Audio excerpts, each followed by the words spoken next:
This is a book, Order Out of Chaos. Ilya Prigogine, he won the Nobel Prize. In fact, he was one of the leaders in this new theory they call chaos. And his assistant, Isabel Stenger. Here's some passages I captured out of his book. All I mean by equilibrium thermodynamics when there's no potential, everything's at the same state. What happens when you got things in equilibrium? What happens you have? That's what? Max what? Anybody know? Entropy. When you lose your potential for doing work, or when you have unavailable energy, when all your energy becomes unavailable energy, you're in equilibrium conditions, there's no more capacity for doing work or taking action.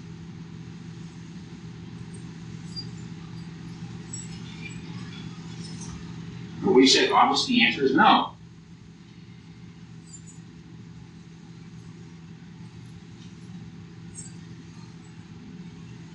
No, we're done without further interaction with their environment.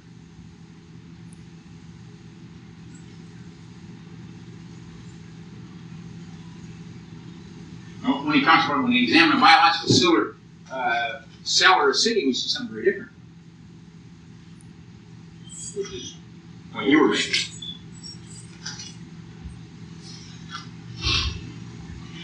Now, what I want you to sort of keep these things in mind. You say, where's this guy taken? It's very important stuff we're going over here because it'll give you a good insight into strategy. Okay, everybody read it? Okay. Now, the next one here we got is the guy's commenting. These are another physicist and I think an engineer, in which they're looking glass universe, in which they're commenting upon Prigogine's work. Now he's talking about far from equilibrium. How many people read any stuff about this new science called chaos they're talking about? Everybody likes to write about it, but what they're really talking about, you want to put it down in a nutshell, what they call far from equilibrium, open, nonlinear systems with feedback. That's what it's all about. And an OODA loop is a far from equilibrium, nonlinear system with feedback. In fact, they have a logistic equation that rolls around itself. And the reason why they call them dissipative structures is because they're dissipating entropy to the outside world. There it is, like you said, constant dissipate entropy. Because if the entropy builds up, what does that mean? It reaches equilibrium. It dies. If it reaches equilibrium, it just dies. It's like that. So it has to export entropy to the outside world. If it doesn't, it dies. Notice it can be described only by remaining open to a flowing matter energy exchange with the environment. So if you cut that off, what's going to happen? You can't function too well. You can't function too well.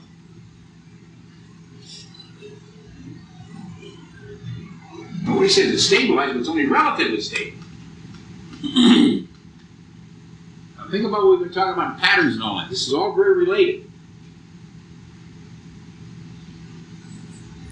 Okay? Now let's look at another one. I lifted this out of a book. How many people have ever read this? The War of the Fleet. It's about guerrilla warfare. There's some striking passages in there. Different themes. But you're going to see all these things I'm trying to show you, they're all related. We're going to show they're all related to one another. Even though they seem like they're from separate fields, they're all related to one another. Of course, obviously the flea being a gorilla.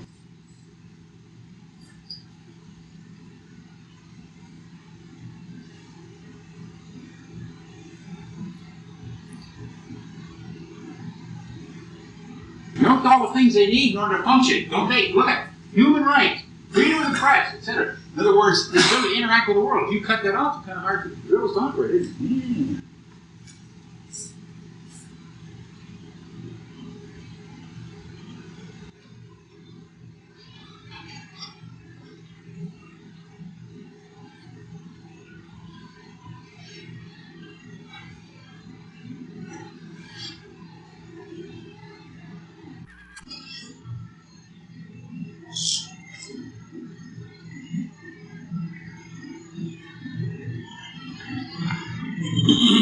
Now, if you think about what we talked about, the brain has to have connectivity. The gorillas have to have connectivity. You see what I'm? You see the argument I begin to build up. You begin to see these things keep creeping out in different dimensions. Everybody read it all? Okay. Okay. Now let's look at. This is a book written by Alexander. How many people read this? It's He never should. He wasn't ready to write it. He had some good ideas, but he had it all screwed up. In fact, I'm probably giving him more credit. I had to reorganize in order to make sense out of the time. And so I'm probably giving more credit than deserves. But he's talking about, he's bringing in a moral dimension here. So let's read it. And it should be considered a strategy.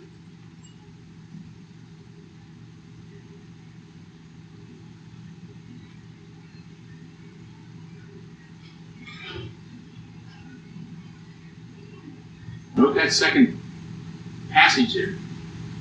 That social order is at once a moral order.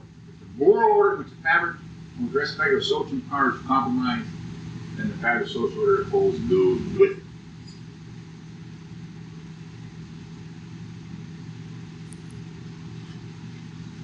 I'm going to get into the moral dimensions deep here, but this is the first chart.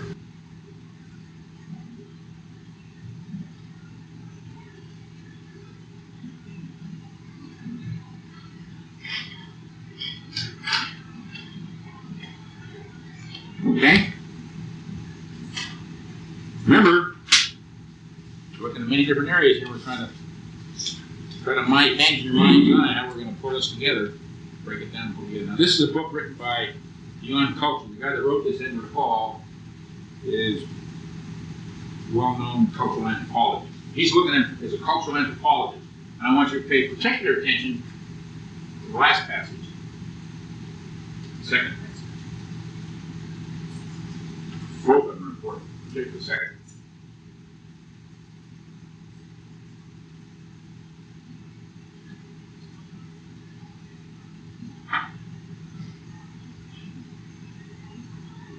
Now, what's the message in the first passage? There's an interesting message here. This is how we get preconceptions formed we can't get rid of. In order to get a certain orientation, it gets hard in order to change that orientation. That's what he's telling in that first passage there.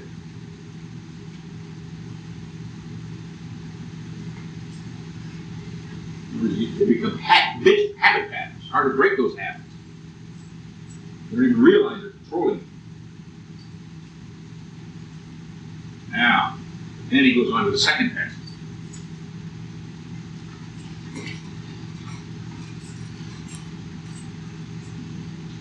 What's he saying there? He says the only way you can understand your own culture is by doing what? Looking at another culture. I can't look at black and compare with black and say it's black. I got to have something different. In other words, we really understand things we understand them by differences between. We actually put them together in similar. You get both differences and similar things to work. But without differences, you can't even play the game. You can't say black is black because it's black. You can't compare something to itself. That's what he's saying. Okay? You've got to reach out. And of course, that's what's in my destruction and creation, which I, according to Gödel's includes here in Heisenberg's principle, second one.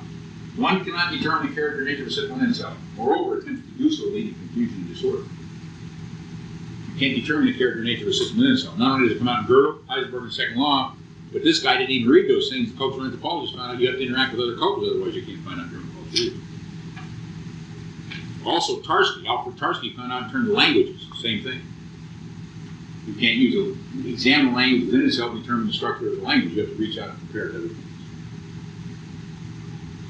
Okay?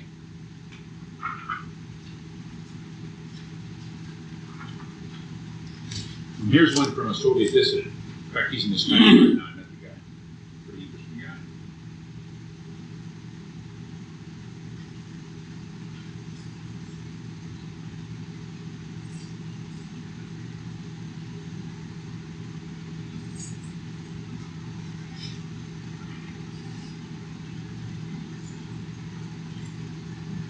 Look, the word he uses there, man's orientation.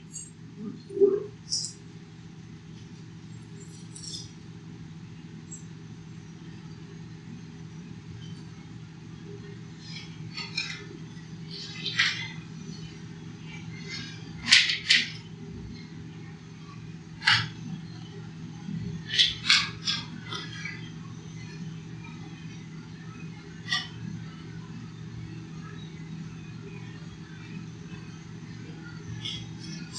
Okay? Now, some of my favorite selections here.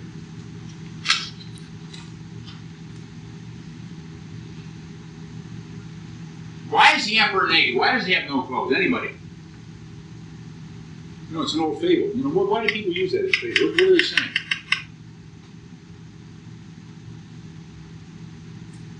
Well, the emperor has to believe that he has something on everyone else, and so his subjects, lacking any other means to provide him, can't give into his own. But he is invisible. Go ahead. I thought he was invisible. No. He told me was. No. Don't take it literally. This is a very important fable.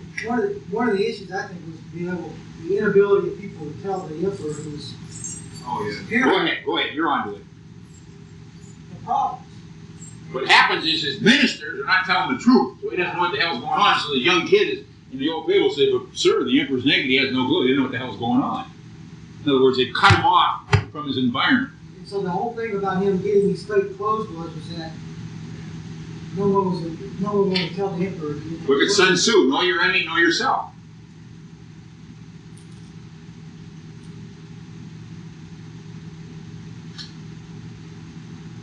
Dominant leadership. I'll come back to that chart later on. I'll put it aside. You probably wonder, so why do I have all these very different kinds of things? I'll come back to that later on after we've gone through some stuff. Okay, so it raises a question. Remember, we're trying to see how they're related to one another. That was the whole thing. We gave all these diverse things from these different domains or realms. Now, can we break them down and put them together? Now remember, when I did this, I'm just showing you a sample. I went through a whole bunch of stuff. I'm just showing you a very tailored sample here. But it's very germane to what we're talking about. In other words, I focused it very hard so we get right to it. So then our next thing is to, we want to condense things down. Remember I said the second part, we want to condense all this thing down. Now let's get down to the nitty gritty. So I call it compression. Let's compress everything down. And note that first bullet. The point is, physical as well as electrochemical in the brain are shaped by interacting with the environment. Without them, you don't have the mental wherewithal to deal with the environment. And when you build up that connectivity in your brain, that is built up by what? As a result of interacting with the environment. If you don't interact, you don't build up the connectivity, therefore you can't deal with the environment.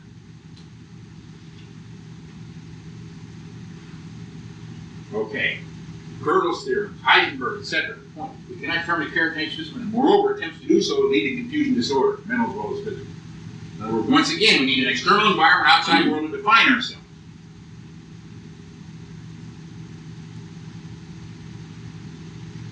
Maintain organic, otherwise we experience dissolution, disintegration, become unglued. A moral fiber is the glue that holds society together. Those are those things. Remember what I said? That's the control mechanism. Permits us to interact with one another. You don't, you have a problem. And it's very simple. Last, living systems are open systems. Closed systems are non-living systems. Closed systems are non-living systems. So if we don't communicate with the outside world, we gain information for knowledge and understanding as well as matter and energy perspective, we die out to become what I call an uninteresting part of that world. Debris.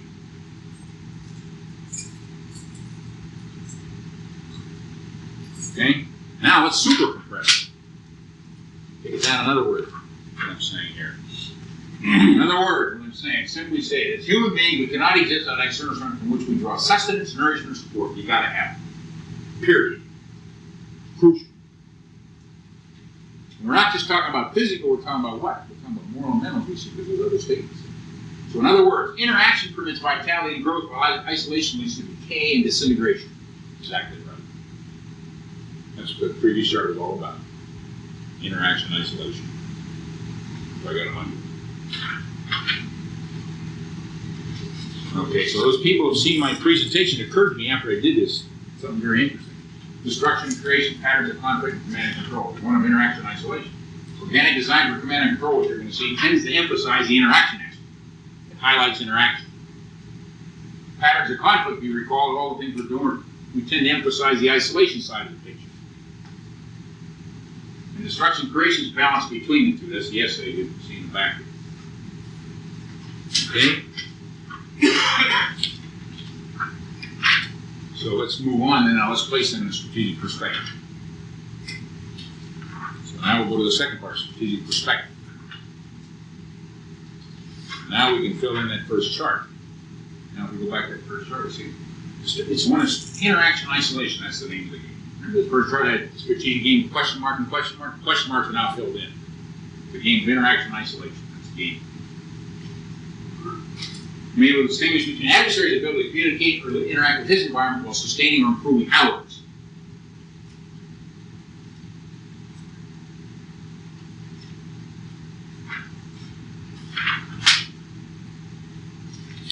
In fact, if you don't penetrate them, how can you isolate? Penetrate, isolate. And without reorienting what's happening. In other words, you're getting out of touch with your environment. Without reharmonizing those overall organisms can't get in touch with the environment. Remember, I use the word PISR, P-I-S-R, penetrate, isolate, subvert, reorient, reharmonize. All those are related to interaction isolation. Okay, so it's raised an interesting question. How do we do this? I say 3 ways come to mind: moral, mental, and physical. 3 ways. Okay? Why should we use these? Here's why. Because the physical represents a world of matter, energy, information, all of which are part of, live, and feed upon. Part of the world. Mental represents emotion, not just intellectual, emotional intellectual. We generate to adjust to or cope with it. We have to deal with it. And moral represents a culture, codes of conduct, or standard behavior that constrain as well as sustain or focus our emotional and intellectual responses. In a minute here, I'm going to go into deeper than we are before. I'm going to go 2 more charts and I'll go to that moral a little bit deeper. Okay? With that in mind, then, let's look at the isolation side. Now, within that framework, on 4 ways interaction isolation, we say physical isolation occurs when? Mental isolation occurs when? Moral isolation occurs when?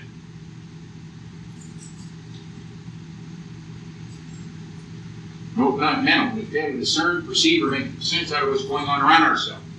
Now remember when we talked about OODA loops earlier, what did I say? If you get inside your adversary's OODA loop, what do? You're generating mismatches between the way he sees the world and the way the actual world's unfolding. In other words, you can't discern what's going on. Moral isolation.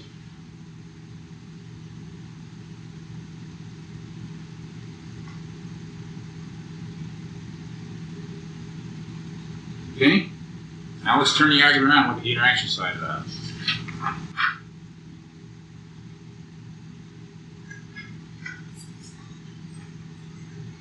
What is saying here? We generate mental images, or when we generate images or impressions that match up with the events that are happening unfold around us.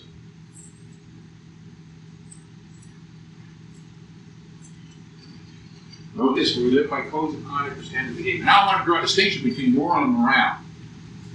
I'll draw a distinction between that now. Moral, you're referring to codes of conduct or standard behavior, whether you abide by them or whether you don't. Morale is a state of mind or a mental attitude. It relates to whether you're encouraged, you've got confidence, enthusiasm, or whether you're discouraged, despair, etc. So one's a state of mind, the other refers to mental attitudes. Now let's look into the moral. Let's go into that a little bit deeper before we go on. Apart from what I said about the moral here,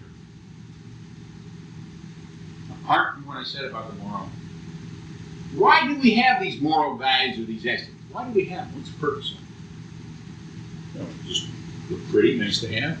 There's a fundamental purpose. All societies have it. It might be different, but why do we even have those? Go ahead, Fred. Well, in order to move about in that an organism, do those things that we want to do are independent action. These rules develop in any group of individuals trying to exhibit independent action. And those codes are the codes that allow each of us to maximize independent action while minimizing conflict with others. You sort of want to turn the argument around. Let's just say we didn't have what would happen. Let's say we didn't have moral. Let's say we didn't have these codes of conduct or standard behavior. There were not. What would we have? He said anarchy. Everybody's got really independent action. You give everybody freedom of action independently. They got all kinds of freedom of action. Of course, it's a real jungle out there. So in some sense, the reason why we define these things is so we don't have anarchy, so we can have social interaction without having that anarchy. And so what are they? Look, Adam, ask yourself, what are codes of conduct? They're constraints upon our individual behavior or upon our freedom of action. They are a constraint. Thou shalt or thou shalt not. That constrains you to operate in a way so you can interact in a positive way with the other people there, social interaction. They're really a constraint on your activity.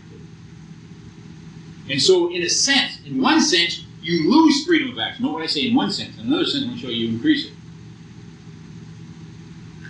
Because if you live in a jungle, in a sense, you also constrain your things. You have to operate in a very physical environment. By having these codes of conduct or standards of behavior, so by being able to operate together, you build new dimensions, you operate at an artistic level, and you get a freedom of action in new dimensions.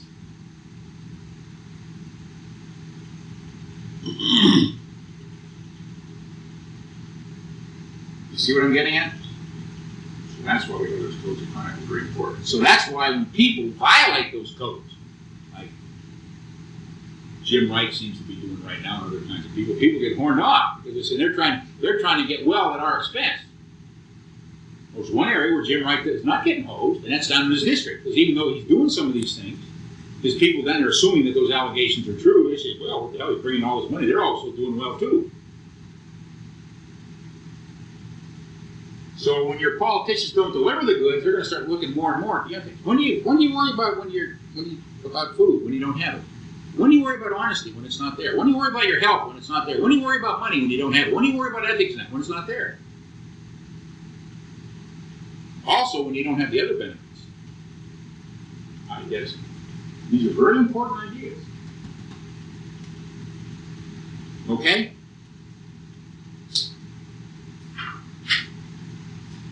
Okay, great. Let's move on.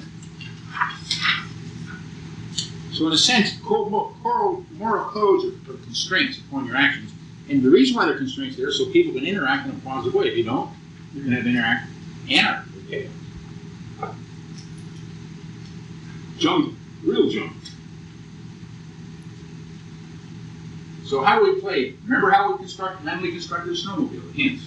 Remember how we looked at all these ideas and all these various things. Now what we want to do, we're talking about pulling things apart and putting them back together until something new is created. So let's do that right now. In other words, we're going to build some strategic snowmobiles. Do it again. Okay. Now we talked about it. I said, what does the second law of thermodynamics say? All natural processes generate entropy. Which in regards to confusion and disorder, losing your potential for doing work or capacity for taking action. In other words, max entropy, you have no potential for doing work, unavailable energy, incapacity for taking action.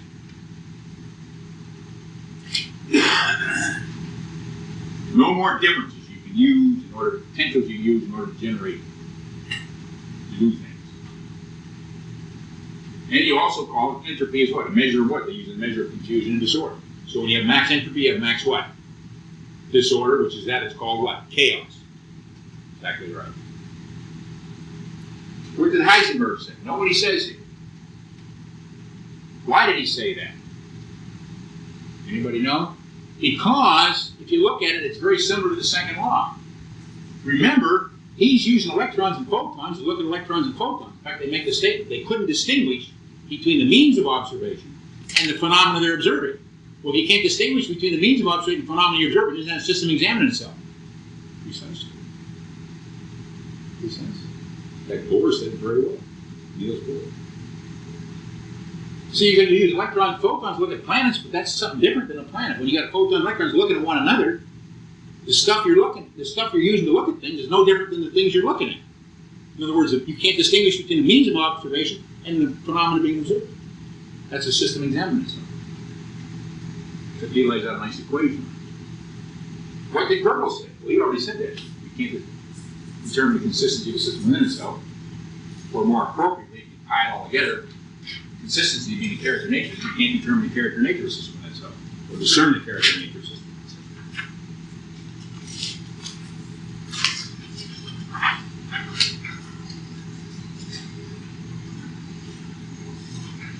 You see my related one. And these things that relate, if so, how? I've already put the tape together. What did Gödel, Heisenberg, and second law say? I preempted myself. That's what I'm saying. We cannot determine the character of something, and according to the second law, moreover, attempts to do so lead to confusion and disorder.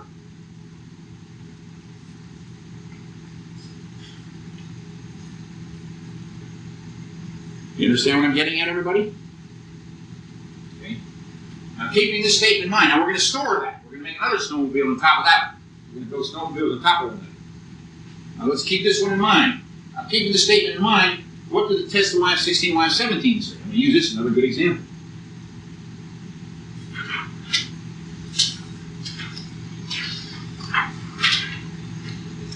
What we found out, the ability to shift or transition from one maneuver to another more rapid than an adversary enables one to win in air-to-air combat. We found that out. We talked about that when we talked about patterns of conflict. Okay, so now what do we have? We have a statement drawn from the idea of the Heisenberg and second law, and we've got a statement drawn from the YM16, YM17. Two statements. So once again, we're faced with it. It appears that these two messages seem unrelated to one another. Can they be related? And if so, in other words, taken all together, what can we say? In other words, we synthesize this all together and it's consistent with any one of these. Build our synthesis. Taking disparate information, many-sided cross-referencing process. What we see here, the overall message then, the ability to operate at a faster tempo than enables one to pull the adversary back inside himself. In other words, he can't keep up. So for every instant of time, he's out of touch with the world. And when he tries to get back in touch, you change the world on him. Tries to get back in touch, you change the world on him again. So he's out of touch. What's going to happen? That's going to move.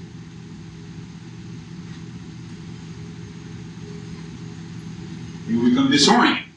How do we define disoriented or disorientation? A mismatch between that which he perceives and that which you must react or adapt to. And if you keep changing the world, you can't keep up. I think you become disoriented. And if you're a threat, what's that going to pretty soon? What happens? Which suggests unless such menacing pressure can be relieved, these things begin to crop up. Doubt, uncertainty, doubt, confusion, etc. Panic, despair. Under different people, different combinations come up.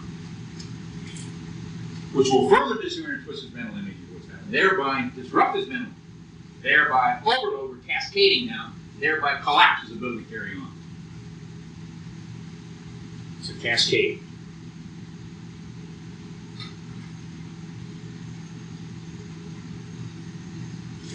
Remember when Nathan Bedford Forrest, I'll bring it out when you give my organic design, you make the point, get gar the fussest with the mostest. That's 19th century thing. What you want to do is you want to lay a situation on somebody, he tries to adjust that, lay a new situation on, tries to lay a new one, so he's falling further and further back. It's not getting there. What you're trying to do, force him to adjust to different situations, to find he can't keep up, and he just comes up with it. French 1940, etc.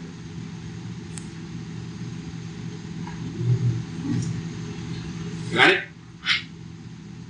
Okay. But what's the point of all this?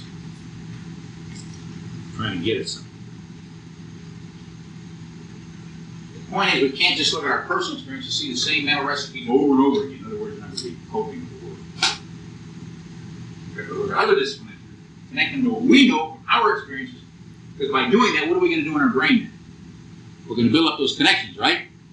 As a result of that, we're going to get that finger spits and confused so we can deal with it, right? And we can hose the other guy rather than him hosing us. You're talking about a conflict. We're going to surface new repertoire. There's the word. I use the word hopefully. I think they do that. There's the word I've been using, finger spits and confused. So you can pull that search back inside himself, morally, mentally, and physically. See, that's the whole name of the game. You want to pull the guy back inside himself. If you pull him back inside himself, he's not coping, and he starts coming through. Obviously, we might like to have the same thing happen to us. Okay? Knowing that, then, how do we do? How do we pull back? Or put another way, how do we physically, when you pull the guy back inside himself, you're isolated. Yet we want to interact with others outside ourselves. We want to mentally isolate our adversary, yet keep in touch, tense interact with unfolding events. Morally isolate our adversary, yet maintain trust, confidence with others, thereby interact with them. What's the quickest way of destroying an organization? Anybody.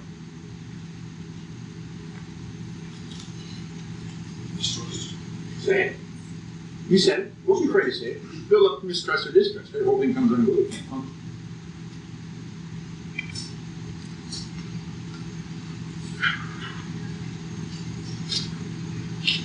Why do people, when you see organizations, are always writing memos back and forth? Why do they communicate that way? Anybody?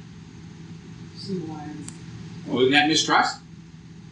You say it's exactly right. CYA. It means people mistrust one another. Therefore, they have to do written memos. That's the first thing I look for when I go to an organization. I think, boy, these guys out of the line. I believe in verbal orders only. Only written memos when you need them. For money, that kind of stuff. Otherwise, verbal. Not only can you react more rapidly, you have to write memos back and forth. Chrysler got it slow as molasses in January. Because the guy, when he's writing a memo, he's writing a memo to protect himself. He's got to be sure it's stated just a certain way.